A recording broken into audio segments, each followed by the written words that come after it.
بسم الله الرحمن الرحيم. مشاهدينا الكرام، متابعي قنوات الكاس اينما كنتم، مرحبا بكم هنا في هذه القمة الكروية العالمية. نعم، قمة عالمية، لأن الأنظار الآن تتجه إلى مدينة جدة وبالتحديد إلى ملعب الجوهرة، حيث مواجهة النصر والهلال التي بدأت تسرق أضواء عالمية كبرى، بدأت تحظى بذلك الاهتمام الكبير الذي يحظى به كلاسيكو كرة القدم الإسبانية ما بين ريال مدريد وبرشلونة. ذلك الاهتمام وتلك الأضواء التي كانت تسلط على مدينة الضوء والجمال والموضة، مدينة ميلانو، في ديربي الغضب والنار. أصبحت هذه المواجهة لا تقل حضورا عن ذلك اللقاء. تلك الأسماء والنجوم التي حضرت في ديربي مانشستر اليوم متواجدة في هذه المواجهة هنا في أرضية ملعب الجوهرة. ملعب بدأ يخطف الأضواء من ديربي الميرسيسايد وصراعات ديربيات لندن والكثير من الأحداث العالمية الكبرى.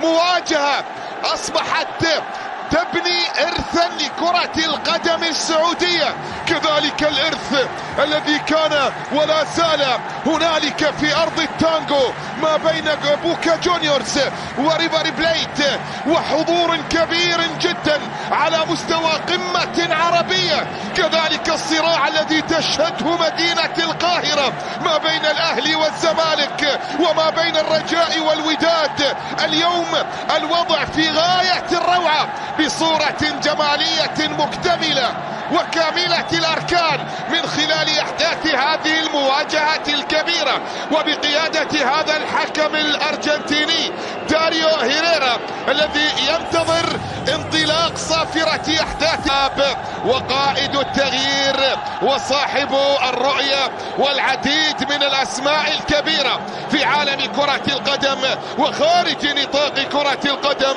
ملعب مدينة الملك عبدالله الموسم رسمت الكثير من التفاصيل الخاصة بأحداث هذا اللقاء. انطلاقة المواجهة، صافرة البداية، النصر في الجهة اليمنى في ظل غياب واحد من أبرز اللاعبين، والحديث الدولي البرتغالي يلعب الكرة الآن والمحاولة داخل منطقة الجزاء عرضية. ساديو ماني وأيمن يحيى وهداف بطولة الدوري كريستيان ونيتروفيتش، ومحاولة لمصلحة النصر داخل منطقة الجزاء. تخيل، هذا هو اللقاء السابع في هذا الموسم. تكررت المباريات من خلال منافسات هذا الموسم ومنذ بدايته وانطلاقته في بطولة كأس الملك سلمان للأندية العربية، عندما لعب الفريقين في بطولة الدوري قبل أسبوعين من الآن. كرة بمحاولة ساديو ماني، خطيرة جدا. ساديو ماني من اعتاد على التسجيل في كل دور من الأدوار الأربع الماضية بقميص نادي النصر. يسجل، من يضع الكرة في المرمى، من يصل أمامية ملعوبة، لا لا لا لا لا لا لا لا لا مترو الهلال لا يعرف التوقف ولا حد لمحطاته، من محطة إلى أخرى ومن بطولة إلى أخرى ومن ملعب إلى آخر.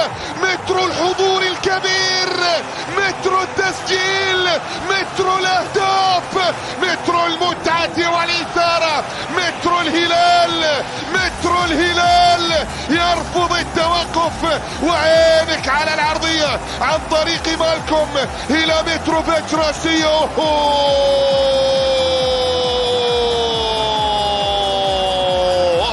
أول أهداف اللقاء يأتي براسية عن طريق ألكسندر متروفيتش. ياسين بونو يسجل ألكسندر متروفيتش ويتقدم بين حارس دافيد أوسبينا الحارس الكولومبي الموجود على مستوى.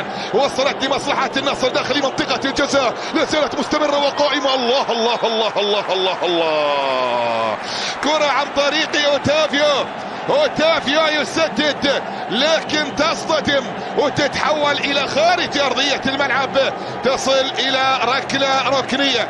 شوف الكرة، شوف المحاولة، شوف أوتافيو، وبعد ذلك الكرة اصطدمت تحولت إلى خارج أرضية الملعب، ركنية ملعوبة نصراوية داخل منطقة الجزاء، ثم بعد ذلك إلى خارج أرضية الملعب، ركلة مرمى عند الحارس ياسين بونو. مانيه أضاع فرصة في مواجهة المرمى، ومانيه سجل في كل الأدوار السابقة الأربعة. هذا اللقاء محاولة ملعوبة الآن لمصلحة نادي النصر. كوليبالي لمنطقة الجزاء، إبعاد الكرة لازالت مستمرة والعرضية قائمة. السموي ولي العهد دلالة كبيرة أخرى على الاهتمام الكبير. كرة بمحاولة خطيرة جدا وتسديدة جاءت عن طريق ميشائيل إلى خارج أرضية الميدان، تصل إلى ركلة مرمى. بينما جماهير الهلال المتواجدة في مدرجات ملعب المواجهة من النقاط المسجلة في موسم واحد في تاريخ كرة القدم السعودية، وعندما خسر هنالك خارج الديار في ملعب هزاع بن زايد ببطولة والفوز بلقب والتتويج ببطولة الكأس الغائبة أيضا بقميص الزعيم الهلالي. كرة نصراوية عرضية داخل منطقة الجزاء من المشاهدة الكبرى. كرة بمحاولة أمامية ملعوبة إلى كريستيانو، لكن هنالك بونو في التوقيت المناسب، وراية موجودة من الحكم المساعد الثاني تعلن عن وجود التسلل على اللاعب كريستيانو رونالدو في اللقطة والمحاولة الماضية التي وصلت إليه. يبدو بأن هنالك اصطدام أيضا ما بينه وما بين ياسين بونو، سقط على إثر كريستيانو في أرضية الميدان. هذه اللقطة، هذه المحاولة في المرة الأولى.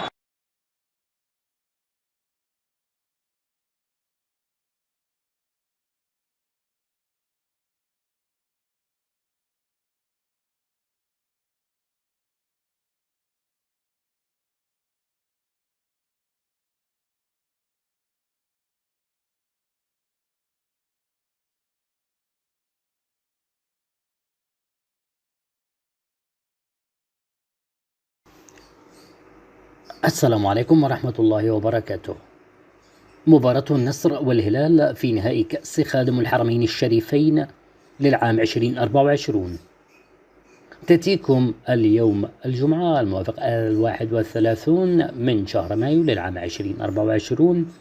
مباراة نهائي كأس خادم الحرمين الشريفين بين نادي النصر والهلال في نهائي عربي خالص عالمي. المباراة تأتيكم اليوم في تمام 9 مساء بتوقيت مكة المكرمة. القنوات الناقلة بين سبورتس الرياضية، الكأس الرياضية، SSC السعودية الرياضية. شكرا والسلام عليكم ورحمة الله وبركاته.